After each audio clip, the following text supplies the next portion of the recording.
జ్ఞాన చైతన్య ప్రసారం. నమస్కారం, మన ధర్మం కార్యక్రమానికి స్వాగతం. ఇవాళ మన ధర్మం కార్యక్రమంలో మన ధర్మ సందేహాలను నివృత్తి చేసేందుకు మనతో పాటు ఉన్నారు బ్రహ్మశ్రీ ఆచార్య శ్రీ కాకునూరి సూర్యనారాయణమూర్తి గారు. గురుగారు నమస్కారం. నమస్కారం అమ్మా. గురుగారు, ఈరోజు శనివారం, అలాగే అమావాస్య కూడా. శనివారంతో కూడినటువంటి అమావాస్య కావడంతో దీన్ని శని అమావాస్య అని అంటారు కదా. ఈ శని దోషాలను నివారించుకోవటానికి ఈరోజు పాటించవలసినటువంటి పరిహారాలు ఏంటి? శనిగ్రహం చాలా మంచి గ్రహం. అనవసరంగా అందరిలో అపోహలను, భయాలను తెలిసి తెలియక అనేకులు పెంచి పోషించడంతో శనివారం, శనిగ్రహం, అమావాస్య మనలో మనమే కొంత నెగటివిటీ, వ్యతిరేక శక్తిని పెంచుకుంటున్నాం. అలా చేయకూడదు. శని కారకంగా ఉద్యోగం లభిస్తుంది. శని కారకంగా ఆరోగ్యం మెరుగున పడుతుంది. శని ప్రధానంగా క్రమశిక్షణ నేర్పించేటటువంటి గ్రహం. క్రమశిక్షణ శనిగ్రహం కారకంగానే. గుణదోషాలు అన్నప్పుడు అన్ని గ్రహాలలో కూడా దోషాలుంటాయి, అన్ని గ్రహాలలో కూడా గుణాలు ఉంటాయి.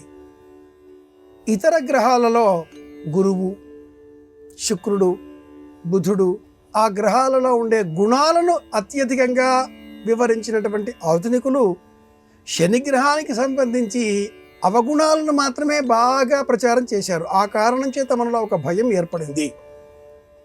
అయితే అమావాస్య తిథులలో చంద్రుడు కనిపించని తిథి అమావాసి అన్న తిథి. ఒక మహిళ కారకంగా 7 సోదరులతో ఏర్పడిన వివాదం కారకంగా ఈ తిథికి ఆ పేరు వచ్చి చేరింది. ఆ 7 సోమపులు అనే పేరు గల పితృదేవతా సంబంధిత వర్గాలు. సోమపులు, ఆజ్యపులు అనే పేరు గల ఇట్లాగా వివరణగా ఉండేటటువంటి 7 పితృదేవతాకంగా ఉండే సోదరీమణి అమావాసి. ఆ అమ్మాయి కారకంగా ఈ తిథికి అమావాస్య అన్న పేరు వచ్చింది. అనంతరం అమావాస్య నాడు ఉపవాస వ్రతం చేసి గతించిన పితరులకు శ్రాద్ధ కర్మలను ఆచరించడంతో పితరులకు ఉత్తమ లోకాలు లభిస్తాయి. శ్రాద్ధం ఆయా గతించిన ఆ వ్యక్తుల యొక్క తిథికి సంబంధించి సంవత్సరంలో ఒకసారి చేసేది కాగా ప్రతి నెల అమావాస్య నాడు కూడా తర్పణం చేయడం, దానం చేయడం ఇవన్నీ చేయాలి. మన దేహంలో శనిగ్రహం కారకంగా ఈ పితృదేవతాకమైనటువంటి భయం పెరుగుతుంది. కనుక ఎప్పుడైనా ఇలా అరుదుగా శనివారం, అమావాస్య తిథి ఏర్పడినప్పుడు శనిగ్రహ దోష నివారణ 1, పితృదేవతలకు ఉత్తమ లోకాలు లభింపజేయాలనే ఉద్దేశంతో 2. ఈ రెండింటిని ఆధారం చేసుకొని పితృదేవతలకి తర్పణాదికాదులు వదిలి వారికి ఉత్తమ లోకాలు కలిగించే విధంగా దానాలు చేసి ఉపవాస వ్రతం ప్రారంభించేసుకోవచ్చు. ఈరోజు మొదలుగా. ఇంతకంటే ముందు ఎవరైనా శనివారం ఉపవాస వ్రతం చేద్దాం ఎప్పటి నుంచన్నా అనుకునే వాళ్ళు ఈరోజు ప్రారంభం చేసుకోవచ్చు. పైగా శనిగ్రహం వర్తమాన ఖగోళ విజ్ఞానంలో మీన రాశిలో సంచారం చేస్తున్న నేపథ్యంలో కుంభం, మీనం, మేషం, కర్కాటకం, వృశ్చికం ఈ 5 రాశుల వారికి ప్రాథమికంగా శనిగ్రహంగా వారి వారి జాతకాలలో ఉండేటటువంటి అవయోగాలు బయటపడుతూ ఉంటాయి. ఈ అవయోగాలన్నింటినీ కూడా తొలగించుకోవడం కోసం ఈ 5 రాశుల వారు మాత్రమే కాకుండా అన్ని రాశుల వారు కూడా శివాలయ సందర్శనం చేయడం, శివాలయాన్ని శుభ్రపరచడం, నువ్వుల నూనెను దానం ఇవ్వడం, నువ్వుల నూనెతో దీపాన్ని వెలిగించడం, మేడపైన పక్షులకు ఆహారం అందే విధంగా నువ్వులు, బియ్యం కలిపిన మిశ్రమాన్ని మట్టి మూకుడులో మేడపైన పెట్టి రావడం, వృద్ధులకు పండ్లను అందించడం, పళ్ళు ఫలాలు వీటిని వృద్ధులకు ఇవ్వడం. సంపూర్ణమైన శనిగ్రహ దోష నివారణ వృద్ధులతో కాసేపు కూర్చొని మాట్లాడితే పోతుంది. వృద్ధులు కోరుకునేది తమ అనుభవాన్ని వినడానికి ఎవరైనా వస్తారా అని. శనిగ్రహం నవగ్రహాలలో అటువంటిది. ఇలా మనం చూసినప్పుడు శనిగ్రహం, సూర్యగ్రహం ఈ రెండింటి మధ్య మిగతా 5 గ్రహాలు ఒకదానికంటే ఒకటి తక్కువ బలాన్ని కలిగి ఉంటాయి. షడ్బలాలలో దిక్బలం అన్న పేరిట సూర్యగ్రహం సంపూర్ణమైన శక్తి కలిగి ఉండగా అంతకంటే కొంచెం తక్కువ బలంతో చంద్రుడు, అంతకంటే ఇంకొంచెం తక్కువ బలంతో బుధుడు, ఇంకొంచెం తక్కువ బలంతో గురువు, ఇంకొంచెం తక్కువ బలంతో శుక్రుడు, ఇలా క్రమంగా ఇస్తూ అన్నింటికంటే కూడా తక్కువ బలం ఉండేటటువంటి గ్రహం శని గ్రహం అంటుంది జ్యోతిర్విజ్ఞానం. షడ్బలాలలో ఒకటి ఈ బలం కూడా. ఈ నేపథ్యంలో శనివారం అమావాస్య తిథి ఇలా ఏర్పడినప్పుడు మన జాతకంలో శనిగ్రహ దోష సంబంధంగా ఏవైనా అనుమానాలు మన మనసులో ఉంటే మట్టుకు తప్పకుండా పరిహారాలు పాటించాలి. అలా పాటిస్తే తప్పక మనం మంచి ప్రయోజనాన్ని సాధించుకోగలుగుతాం. ఇది విషయం. గురుగారు, ఇంటికి వచ్చినటువంటి బంధువులకు బహుమానాలు ఇవ్వటం అనేది ఒక ఆచారం. అలాగే ఈ ఆచారం రామాయణంలో కూడా ఉందా? రామాయణంలో కూడా ఉంది. అసలు రామాయణం ప్రారంభం కావడమే బహుమానాలతో అని చెప్పాలి. వాల్మీకి మహర్షి తన శిష్యుడైనటువంటి భారద్వాజుడితో తమసా నదీ తీరానికి వెళ్ళి పక్షి నీలరాలడం చూచి ఆశువుగా అనుష్టుప్పులో ఒక శ్లోకం చెప్పి అనంతరం ఆలోచన చేస్తూ ఈ అనుష్టుప్పులో ఏదైనా చరిత్ర రాయాలా అంటూ నారదుడిని ప్రశ్నించగా నారదుడు చెప్పిన వృత్తాంతం అంతా కూడా రామాయణం. బ్రహ్మకై తపస్సు చేసి నారదుడు చెప్పిన ఈ వృత్తాంతాన్ని సంపూర్ణంగా సవివరంగా ప్రతి సన్నివేశంతో సహా తెలుసుకొని అక్షరబద్ధం చేసి ఈ కావ్యాన్ని ఎవరికి చెప్పాలి, ఎవరి చేత గానం చేయించాలి అని ఆలోచన చేయగా తన ఆశ్రమంలోనే పెరుగుతున్నటువంటి కుశలవులు కనిపించారు. కుశలవులకు వాల్మీకి మహర్షి ఈ రామాయణ కథ అంతా కూడా గాన రూపంలో నేర్పించగా బోధించగా కుశలవులు జనరంజకంగా పండిత పామరులకు ఆనందం కలిగించే విధంగా ప్రజల భాషలో పాట వలె గానం చేశారు. అంటే ఆనాటికే సాహిత్యం రెండు మార్గాలలో సభారంజకమైన భాష, ప్రజారంజకమైన భాష అంటూ రెండు రూపాల్లో విస్తరించి ఉన్నది అన్న విషయాన్ని మనం తెలుసుకోవచ్చు. కుశలవులు ఈ విధంగా ప్రజారంజకంగా సభారంజనకరంగా మేళవించి గానం చేసిన అనంతరం వాల్మీకి మహర్షి ఆశ్రమంలో ఉన్నటువంటి ఇతర ఋషులంతా కూడా ఆనందించి ఈ ఇరువురు కూడా బ్రహ్మచారులు కనుక బహుమానాలుగా వారికి యజ్ఞోపవీతం, కమండలము, పుష్పాలు, దర్భలు, పావుకోళ్ళు, వారు కూర్చోవడానికి ఉచితమైన ఆసనములు, అంటే వారికి ఏవి అవసరమో గ్రహించి వాటిని బహుమానాలుగా అందించారు. బహుమానం మనం ఎదుటి వారికి ఇచ్చేటప్పుడు వారికి ఏది అవసరమో తెలుసుకొని అది ఇవ్వాలి. అంతేకాని మన ఇంట్లో అనవసరంగా వచ్చి ఉన్నవి, మన వద్ద చాలా ఉన్నవి, మనకు అనవసరమైనవి, మన ఆర్భాటాన్ని ప్రదర్శించే విధంగా, మన స్థాయిని చూపించే విధంగా, మన గొప్పతనాన్ని డాంబికాన్ని ప్రదర్శించే విధంగా ఉండేవి ఇలాంటివి బహుమానాలుగా ఇవ్వకూడదు. కన్ను పోయేంత కాటుక పెట్టుకోకూడదు. స్థాయి అనేది ఒకటి అనుసరిస్తూ శ్రీరామాయణంలో ఇలా బహుమానాలు ఇచ్చే క్రమాన్ని కూడా జ్ఞాపకం తెచ్చుకుంటే మనకు తెలియని ఎన్నో ధర్మాలను శ్రీరామాయణం తెలియజేస్తుంది.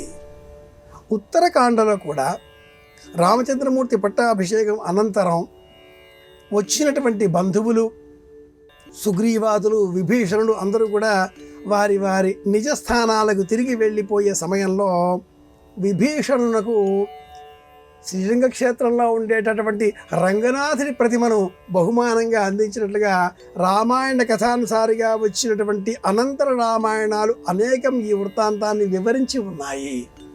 ఇక్కడ కూడా తిరుగు ప్రయాణంలో వచ్చే బహుమానాలే కదా. పట్టాభిషేక సమయంలో ఇంద్రుడు వాయువు ద్వారా ఆంజనేయుడికి సీతాదేవి మాలికనైతే రత్నాల మాలికను లేదా ముత్యముల మాలికను అందించిందో ఆ మాలికను బహుమానంగా అందించిన ఘట్టాన్ని కూడా మనం స్మరించుకోవాలి. యోగ్యత, సమయం, సందర్భం, స్థాయి, అవసరం ఈ ఐదింటిని దృష్టిలో పెట్టుకొని బహుమానాలు ఇవ్వాలి అంటూ మనం రామాయణం ద్వారా తెలుసుకోవచ్చు. గురుగారు, లక్ష్మీదేవి ఎవరు? ఆమె తల్లిదండ్రులు ఎవరు? భృగువు కుమార్తె అంటారు, సముద్రుడు కుమార్తె అంటారు, ఏది నిజం? లక్ష్యార్థే లక్షణార్థే అనేటటువంటి క్రమంలో లక్ష్మీదేవి స్వయంభువ మనువు కాలంలో భృగువు, అతడి ఇల్లాలు ఖ్యాతి ఈ దంపతులకు కుమార్తెగా జన్మించింది. ఇది స్వయంభువ మనువు కాలానికి సంబంధించిన వృత్తాంతం. చతుర్దశ మనువుల కాలాలలో లక్ష్మీదేవి వివిధ రూపాలలో తన ఉనికిని లోకానికి చాటిస్తూనే ఉన్నది. స్వయంభువ, స్వారోచిష, ఉత్తమ, తామస, రైవత, చాక్షుష, వైవస్వత, ఇలా 7 మనువుల కాలం. ప్రస్తుతం మనం వైవస్వత మనువు కాలంలో ఉన్నాం.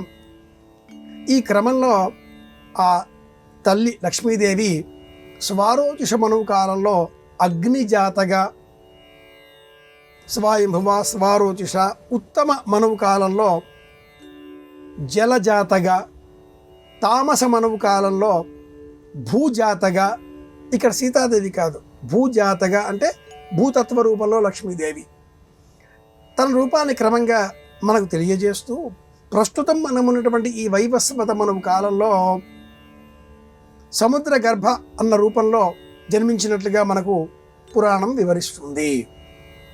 సముద్ర కుమార్తెగా మనం ఆ తల్లిని నేడు మనం పూజిస్తున్నాం. అంటే ప్రాణశక్తి లక్ష్మీ స్వరూపం. దేహంలో త్రేతాయుగం, అంతకు పూర్వం కృతయుగం, కృత, త్రేతా, ద్వాపర, కలి అన్నప్పుడు ప్రాణశక్తి ఎక్కడ ఉంటుంది? దేహంలో ఉండేటటువంటి అస్థికల రూపంలో ఒక యుగం, మధ్య మాంసాదుల రూపంలో ఒక యుగం, స్వీకరించే గాలి రూపంలో ఒక యుగం, స్వీకరించే నీరు కారణంగా ఒక యుగం. ఇలా విభజన మనం స్వీకరించినట్లయితే, గుర్తించినట్లయితే ఈ కలియుగానికి సంబంధించి ప్రాణశక్తి నీటిలో ఉన్నది. అప్సుమే సోమో అబ్రవీద్ అంతర విశ్వాన్ని భేషజ, వైషజ్యము వైద్యం. స్వయంభువ మనువు కాలంలో భృగువు, ఖ్యాతి దంపతుల కుమార్తె అయిన ఆ లక్ష్మీదేవి ప్రాణస్వరూప చైతన్యం ప్రస్తుత కాలానికి నీటి రూపంలో ఉన్నది. నీటిని వృధాపరచరాదు. నీటి విలువ గుర్తించి మనం ప్రవర్తించాలి. నీటిని కాపాడుకోవాలి. నీటిని గౌరవించాలి. వృధాపరచరాదు అని చెప్పడం కోసమే ప్రతి యుగంలో కూడా, ప్రతి తరంలో కూడా అమ్మవారిని, లక్ష్మీ స్వరూపిణిని ఇలా మన పురాణాలు వర్ణించాయి. ప్రస్తుత కాలానికి సంబంధించి ఆ జగజ్జననిని మనం ప్రాణశక్తికి ఆలవాలమైనటువంటి నీటి రూపంలో అర్చించాలి. అందుకే కలశంలో ఎప్పుడు చూసినా కూడా కలశస్య ముఖే విష్ణు, నీరు పోస్తూ ఉంటాం కదా. నీరు లేకపోతే పూజ లేదు కదా. కనుక నీరు ప్రాణం ఈ యుగానికి. మనకు పూర్వం ఎప్పుడు అంటే మట్టుకు భృగువు, ఖ్యాతి ఈ దంపతుల కుమార్తె లక్ష్మీదేవి. ఇది విషయం. గురుగారు, గ్రహాలకు కారకాలు, రంగులు, రుచులు ఇలా ఎన్నిటినో జ్యోతిష్యం వివరిస్తుంది కదా, ఇవన్నీ నిజమేనా? అన్నీ నిజాలే. మనిషికి ఒక స్వభావం ఉంటుంది. ఆ స్వభావం కనిపిస్తుందా? కనిపించదు. కానీ ఆ సందర్భాన్ని అనుసరించి బయటపడుతూ ఉంటుంది. సందర్భాన్ని, సన్నివేశాన్ని, చుట్టూ ఉండేటటువంటి వ్యక్తుల అభిప్రాయాలు, వారి వారి స్వభావాలు, గుణగణాలను అనుసరించి ఈ వ్యక్తి స్వభావం బయటపడుతూ ఉంటుంది. స్వభావం కనిపించదు, బయటపడుతుంది. అది ఎలాగో మనకు కనిపించేటటువంటి ఈ ఖగోళ విజ్ఞానాన్ని ఆధారంగా చేసుకొని మనం చూసేటటువంటి గ్రహాలు, వీటికి రంగులు, రుచులు, వస్త్రాలు అన్నింటినీ జ్యోతిర్విజ్ఞానం తెలియజేసింది. చిత్రవస్త్రం రాహువు, చిరిగిపోయిన వస్త్రం కేతువు, చల్లని పాల వంటి వస్త్రం చంద్రుడు, కొద్దిగా వర్ణం తక్కువగా ఉండే గోధుమ రంగు వస్త్రం శుక్రుడు, ఆకుపచ్చ రంగు బుధుడు, పసుపు రంగు గురువు, మిరపపండు ఎరుపు కుజుడు, కాషాయం ఎరుపు రవి. ఇలా ఈ వర్ణాలలో ఉండే దుస్తులు ఆయా గ్రహాలకు సంబంధించినవిగా ప్రతీకాత్మకంగా మనం ధరిస్తూ ఉండాలి. కారం రవికి, కుజుడికి, పులుపు శుక్రుడికి, తీపి గురువుకు, చేదు శనికి, వగరు బుధుడికి, మిశ్రమం బుధుడికి కూడా. బుధగ్రహానికి మిశ్రమం రంగు, మిశ్రమం రుచి. అన్ని రంగులు కలిపిన, అన్ని రుచులు కలిపిన పదార్థాలు ఉన్నాయి, గుణాలు ఉన్నాయి. తిక్త లేదా లవణ, చంద్రుడికి సంబంధించింది ఉప్పు. ఎందుకు చెప్పారు ఇవన్నీ కూడా అంటే ఆ గ్రహాల పేరుతో మన దేహంలో ఉండే ప్రవర్తనను మనం నియంత్రించుకోవడం కోసం, ఆంగ్లంలో చెప్పాలి అంటే రెగ్యులరైజ్ చేయడం కోసం, కండిషనర్గా ఒక ఎలక్ట్రిసిటీ వైర్ 2 వైర్లు కలిపే సమయంలో బలంగా మెల్ట్ చేస్తే షాక్ సర్క్యూట్ కాదు. ఒక మోస్తరుగా అలా తాకించినట్లుగా ఉంటే షార్ట్ సర్క్యూట్ ఏర్పడి విఘాతాలు వస్తూ ఉంటాయి. అలాగే ఆ విఘాతం రాకుండా కాస్త ఎక్కువగా మెలిపెడితే కూడా ప్రమాదమే. ఎంత ప్రమాణం మేరకు అంతే. ఇది ఎలాగో రంగులు, రుచి లేదా ప్రవర్తనలు ఇవన్నీ కూడా అదే రకం. మనలో ఎక్కువైనటువంటి కోరికలు ఉంటాయి. ఇది కావాలి, అది కావాలి, విపరీతమైనటువంటి అవకాశాలు కోరుకుంటూ ఉంటాం. నియంత్రించుకోవాలి, పులుపు తగ్గించాలి. జ్ఞానం కావాలి, ఇన్స్టాంట్ ఎనర్జీ కావాలి, శక్తి కావాలి, తీపి పదార్థం తినాలి. ఆరోగ్యం కావాలి, చేదు తినాలి. ఆయా పదార్థాలను గ్రహాల పేరిట స్వీకరించేటటువంటి ఆ స్వరూపంలో ఎక్కువ తక్కువ అనే దానిని నియంత్రిస్తూ మన స్వభావాన్ని మార్చుకోవడం కోసమే ప్రాచీనులు జ్యోతిర్విజ్ఞానం పేరిట గ్రహాలకు రుచులు, రంగులు, దుస్తులు ఇవన్నీ తెలియజేశారు. మన జాతకంలో గురుగ్రహం బాగోలేదు. ఉదాహరణగా అనుకుంటే పచ్చని దుస్తులు ధరిద్దాం, పచ్చని వర్ణంలో ఉండే తీపి పదార్థాలను అందరికీ పంచిపెడదాం. ఆ పసుపు రంగులో ఉండే లడ్డూలు, మిఠాయిలు మనం కూడా 2 తిందాం, అందరితో ఆనందాన్ని పంచుకుందాం. నోరు మంచిదైతే ఊరు మంచిదవుతుంది అనే సామెత ఉందిగా. అలా ప్రతి అంశంలో కూడా సానుకూల దృక్పథాన్ని పెంచుకోవడం, ఇది చెప్పడం కోసమే గ్రహాలకి రంగులు, రుచులు, దుస్తులు, వస్త్రాలు ఇవన్నీ కూడా. ఇది మూలమైన అంశం. గురుగారు, పట్టుకోవడం ప్రకృతి లక్షణం, విడుదల కోరడం జీవ లక్షణం. విడుదల అంటే మోక్షం అని అర్థమా? మోక్షం అంటే ఏంటి? మానవ స్వభావం అన్నింటినీ పట్టుకోవడంలో ఉంటుంది. కీర్తి ఇంకా కావాలి, ఇంకా కావాలి, పట్టుకుంటాం. వ్యామోహం ఇది. నీరు కొంచెం త్రాగుతాం, సరిపోయింది కదా. ఆ నీళ్లు ఉండే చెంబు, గ్లాసు ఇంకా పట్టుకునే ఉంటాం. కింద పెట్టినా కూడా ఒక దృష్టి దాని మీద ఉంటుంది. డబ్బు మనది, ఈ విషయం వివరణ అక్కరలేని అంశం.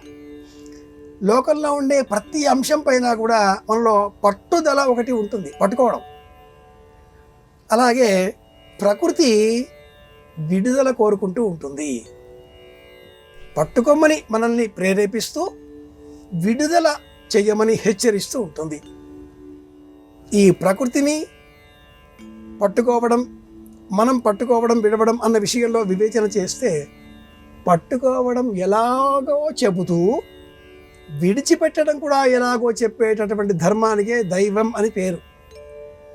ప్రకృతి, జీవుడు అన్నప్పుడు ఈ రెండింటి మధ్య ఈ పట్టు విడుపులు అన్న పదాన్ని మనం వింటూ ఉంటాం. మనిషి అన్నాక ఎంతో కొంత పట్టు విడుపులు ఉండాలండి అంటూ ఉంటారు. కొంతమంది పట్టుదలకు పోయి ప్రాణం పోయినా సరే వదిలేదే లేదు, ఇచ్చేదే లేదు అంటూ భీకరంగా గర్జిస్తూ ఉంటారు. ప్రాణం పోయిన తర్వాత నువ్వు పట్టుకునేదేమిటి, విడిచేదేమిటి? అంతవరకు పిడికిలి ఇలా మూసుకునే ఉంటుంది. గర్భములో నుంచి ఆ చిన్నారి శిశువు, నవజాత శిశువు బయటికి వచ్చే సమయంలో మూసుకున్న ఈ పిడికిలి ప్రాణం పోయిన తర్వాత విడుదలగా నోచుకుంటుంది. చెయ్యి ఇలా విడిచిపెట్టామా అయిపోయామని అర్థం. ఉన్నంతకాలం మన వేళ్ళు ఇలా దగ్గరికే ఉంటాయి. కాసేపు ఇలా పెట్టి చూడండి, మనం పెట్టలేం. కాసేపు ఇలా దగ్గరికి అవుతూనే ఉంటాయి. దైవానికి మాత్రమే ఇలా ఉంచే శక్తి కనుక వరద అభయస్థాలు మనం దైవానికే చూస్తూ ఉంటాం. పట్టు విడుపులు ఇవే. ఎలా పట్టుకోవాలో ఎలా విడవాలో దైవం చెబుతుంది కనుక మమకారాలు ఉన్నా కూడా పట్టుకున్నట్లుగా కనిపిస్తూ అవసరం రాగానే వదిలేయడం నేర్చుకోవాలి. ఒక వాహనంలో ప్రయాణించే సమయంలో వస్తువులు మనం తీసుకెళ్తున్నాం కదా, వాటిని మనపైన భద్రపరుచుకుంటామా, మనపైన పెట్టుకుంటామా, లేక కింద పెడతామా? కంఫర్ట్, అనుకూలత, బరువు పక్కన పెడితే బరువుని మనం బాధ్యతగా స్వీకరించినంత కాలం పట్టుకోవడం ఉంటుంది. చైనా జానపద కథ జ్ఞాపకం చేసుకుంటే ఒక వృద్ధుడు ఒక డాక్టర్ దగ్గరికి వెళ్ళి, నాకు ఈ మధ్యన ఇంట్లో ఉండాలి అనిపించడం లేదు, నా పిల్లలు నన్ను నిర్లక్ష్యం చేస్తున్నారు అని అనిపిస్తోంది. నేను వారికి ఎంత చేశాను, నన్ను వారు ఇప్పుడు లెక్క పెట్టడమే లేదు, నేను ఏం చేయాలి అని అడిగాడు. ఆ మనస్తత్వ శాస్త్రవేత్త ఈ వృద్ధుడికి ఒక కూజా ఇచ్చి ఆ కూజా నిండా నీళ్లు పొయ్యమని చెప్పి ఇంకొక గ్లాసులో కూడా నీళ్ళు ఇచ్చి ఈ కూజాలో గ్లాసు నీళ్లు పోయండి అన్నాడు. వృద్ధుడు అన్నాడు, కూజా నీళ్లు నింపేశా కదా, ఈ నీళ్లు ఇంకా ఎలా పోయాలి? నీ పిల్లలు కూడా అలాగే ఉన్నారు. నువ్వు ఎంత చేయాలో అంత చేశావు, ఇంకా నీళ్లు పోస్తే ఆ కూజా భరించదు. ఈ గ్లాసులోని నీటిని నీవు మొక్కలకు పోయి చుట్టూ ఉండే పర్యావరణంలో ఇతర జీవులకు అందించే ప్రయత్నం చెయ్యి. నీ ప్రపంచాన్ని విస్తరించుకో. నీ పిల్లలే జీవితం అనుకోకు. పట్టు విడుపులు అలాంటివి.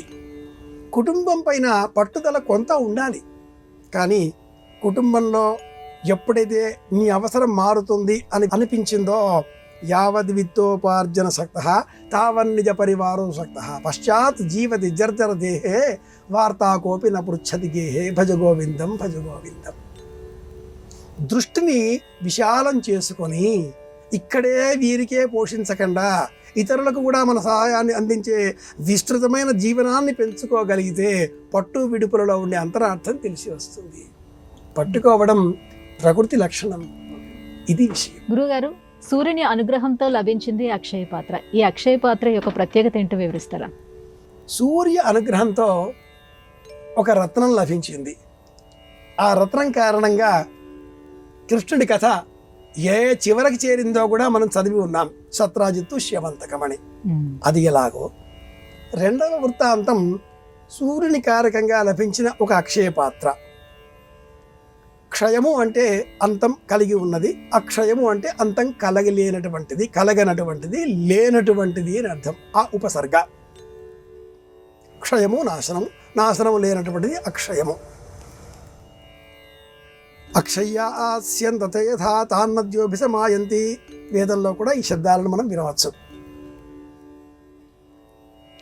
ఏం చేస్తే ఈ వనవాస కాలంలో నా వెంట వచ్చే బంధువులను నేను ఆదరించగలుగుతాను, ఏ ప్రయత్నాల ద్వారా బంధువులు మహర్షులు ఎవరైతే నన్ను ఆశ్రయించి ఉన్నారో వారందరూ, ప్రజలు, నాకు మంచి మాట చెప్పేటటువంటి పురోహితులు, వీరందరినీ నేను పోషించగలుగుతాను, రాజ్యమే లేదు కదా అంటూ బాధపడినటువంటి ధర్మరాజు ఆ సూర్యనారాయణమూర్తికి స్తోత్రం చేయగా సూర్యుడు ప్రసాదించిన పాత్ర అక్షయ పాత్ర.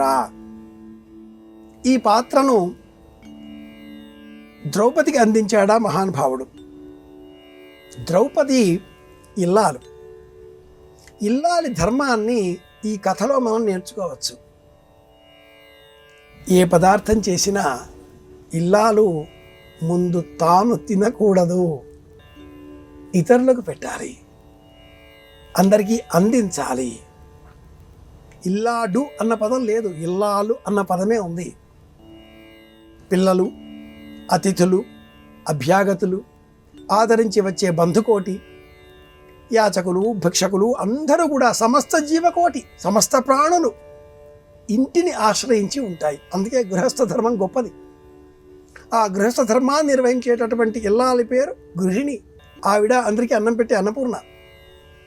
ఆవిడ తినేసిన తర్వాత ఇక ఎవ్వరూ తినడానికి ఇంట్లో ఉండకూడదు, అది అర్థం. సనాతన ధర్మం ఇంటికి మూలం ఇల్లాలు, లక్ష్మీ స్వరూపము, అన్నపూర్ణాదేవి. గమనించినట్లయితే నదుల పేర్లు స్త్రీల పేర్లే, శక్తి అంటే స్త్రీ రూపమే.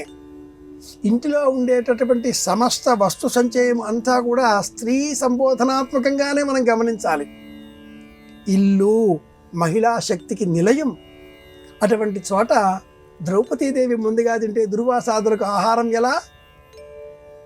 ఒక్కనాడు ఆ పొరపాటు జరిగింది.